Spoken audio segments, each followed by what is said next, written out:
పశ్చిమ Saudi Arabia మ్యాప్ను రాత్రిపూట గమనిస్తే హెజాజ్ పర్వతాల చీకటి మధ్య ఒక సన్నని కాంతిరేఖ కనిపిస్తుంది. అదే హైవే 15. 14 శతాబ్దాలుగా ఇది కేవలం తారు రోడ్డు మాత్రమే కాదు, ఇది హిజ్రా మార్గం.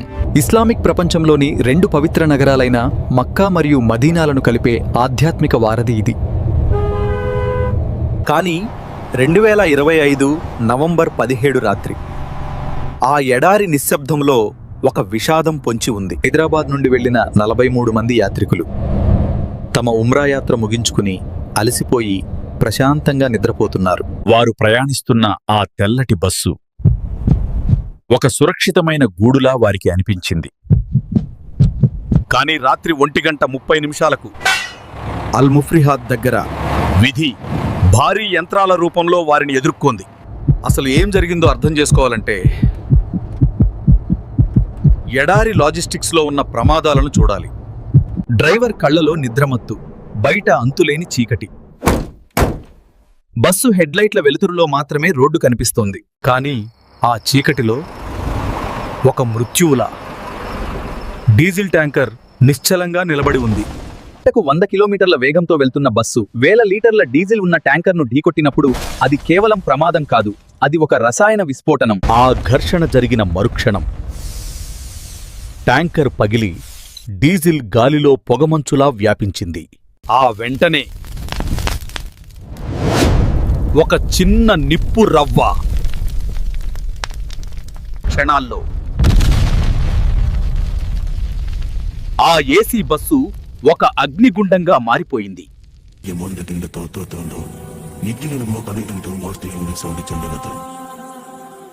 ఎమర్జెన్సీ ద్వారాలు, కిటికీలు అన్నీ ఆ మంటల వేడికి కరిగిపోయాయి. 43 మందిలో 42 మంది ప్రాణాలు గాలిలో కలిసిపోయాయి. ఆ ఎడారి గాలికి అక్కడ మిగిలిన ఇనుప చట్రానికి మాత్రమే తెలుసు ఆ ఆఖరి క్షణాల ఆవేదన. ప్రమాదం జరిగిన కొద్ది నిమిషాల్లోనే సౌదీ సివిల్ డిఫెన్స్ వాహనాలు మరియు రెడ్ క్రెసెంట్ అంబులెన్స్లు ఎడారి నిశ్శబ్దాన్ని చీల్చుకుంటూ వెళ్లాయి. డీజిల్ మంటల వేగానికి, రక్షక దళాల వేగానికి మధ్య జరిగిన పరుగు పందెంలో మంటలే గెలిచాయి. 160 కిలోమీటర్ల దూరంలో ఉన్న మదీనా ఆసుపత్రులు హై అలర్ట్లో ఉన్నప్పటికీ ఆ స్ట్రెచర్లు ఖాళీగానే ఉండిపోయాయి. ఇది కేవలం ఒక ప్రమాదం కాదు, ఇది సమయం ఆడిన ఒక క్రూరమైన ఆట. ఆ బస్సులోని ప్రయాణికులు తమ చివరి శ్వాసను ప్రార్థన కోసం కాకుండా ప్రాణభయంతో విడిచిపెట్టాల్సి వచ్చింది. కానీ 42 అనేది కేవలం ఒక సంఖ్య మాత్రమే కాదు. ఆ నంబర్ వెనుక 3000 కిలోమీటర్ల దూరంలో హైదరాబాద్లోని బజార్ ఘాట్, మల్లేపల్లి వీధుల్లో తీరని దుఃఖముంది.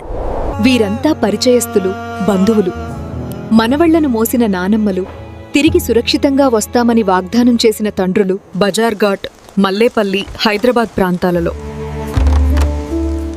ఇప్పుడు ప్రతి ఇంట్లోనూ అదే కథ. వీరంతా ఒక తరానికి చెందిన తల్లులు, మరో తరానికి చెందిన పిల్లలు ఒకేసారి తుడిచిపెట్టుకుపోయారు. అల్ మక్కా టూర్స్ ఆఫీసు ముందు నిలబడిన బంధువుల కళ్లలో ఆశ లేదు. సాధారణంగా ఉమ్రా నుండి తిరిగి వచ్చేటప్పుడు ఆ ఇళ్లలో పండుగ వాతావరణం ఉంటుంది. ఖర్జూరాలు, జంజం నీళ్లతో స్వాగతం పలుకుతారు. కానీ ఈరోజు ఆ ఇళ్లలో మిగిలింది కేవలం పాస్పోర్ట్ జిరాక్స్ కాపీలు మరియు ఫోన్లలో చివరిసారిగా పంపిన వాట్సాప్ ఫోటోలు మాత్రమే. ఇక్కడ విషాదం మరణంతో ఆగిపోలేదు, అది బ్యూరోక్రసీ మరియు సైన్స్ రూపంలో ఇంకా కొనసాగుతూనే ఉంది. వారు గుర్తుపట్టలేనంతగా కాలిపోయారు. కుటుంబ సభ్యులు కూడా చివరిసారిగా చూసుకునే అవకాశం కూడా లేదు. మృతదేహాల నుండి సేకరించిన DNA నమూనాలను వారి బంధువుల DNAతో సరిపోల్చాలి. ఇది గంటల్లో జరిగే పని కాదు, దీనికి రోజులు, బహుశా వారాలు పట్టవచ్చు. మనం తరచుగా ప్రమాదాలను దురదృష్టాలుగా క్షమిస్తాం. అయితే అల్ ముఫ్రిహద్ ప్రమాదం తీర్థయాత్రల వ్యవస్థలోని లోపాలను ఎత్తిచూపుతుంది. లక్షలాది మందిని గమ్యస్థానాలకు చేర్చే ఈ భారీ వ్యవస్థలో డ్రైవర్ల మీద ఒత్తిడి, విశ్రాంతి లేని ప్రయాణాలు, రాత్రివేళ హైవేల మీద ఆగి ఉండే లారీలు ఇవన్నీ ప్రమాదానికి ఆజ్యం పోశాయి. ఉమ్రా సీజన్ రద్దీలో మక్కా నుండి మదీనా, మదీనా నుండి మక్కా, విశ్రాంతి లేని ప్రయాణాలు, యజమానుల ఒత్తిడి, యాత్రికుల తొందర. రాత్రి సమయంలో శరీరం సహజంగా నిద్ర కోరుకుంటుంది. ఆ ఒక్క క్షణం అలసట 42 ప్రాణాలను బలిగొంది. అతను నేరస్తుడు కాకపోవచ్చు, అతను కూడా ఈ వ్యవస్థలో ఒక బాధితుడే. ఇప్పుడు కుటుంబాల ముందు ఒక ధర్మ సంకటం. ఇస్లాం విశ్వాసం ప్రకారం మక్కా లేదా మదీనాలో మరణించడం, అక్కడే ఖననం చేయబడటం ఒక వరం. అది నేరుగా స్వర్గానికి దారి అని నమ్ముతారు. కాని హైదరాబాద్లోని కుటుంబాలకు తమ వారిని ఒక్కసారినా చూడాలనే కోరిక. ఆత్మశాంతి కోసం అక్కడే ఉంచేయాలా, లేక చివరి చూపు కోసం వేల కిలోమీటర్లు దాటించి ఇంటికి రప్పించాలా? విశ్వాసానికి ప్రేమకు మధ్య జరుగుతున్న ఈ అంతర్మథనం ఈ విషాదాన్ని మరింత భారంగా మారుస్తోంది. ఈరోజు హెజాజ్ పర్వతాల మీద మళ్లీ సూర్యుడు ఉదయించాడు.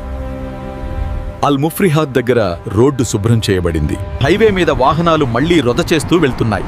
కొత్త బస్సులు, కొత్త యాత్రికులు, మదీనా గోపురాన్ని చూడాలనే కొత్త కలలు. కాని ఆ 42 ఆత్మలకు ప్రయాణం ఆ ఎడారి రాత్రిలోనే ముగిసిపోయింది.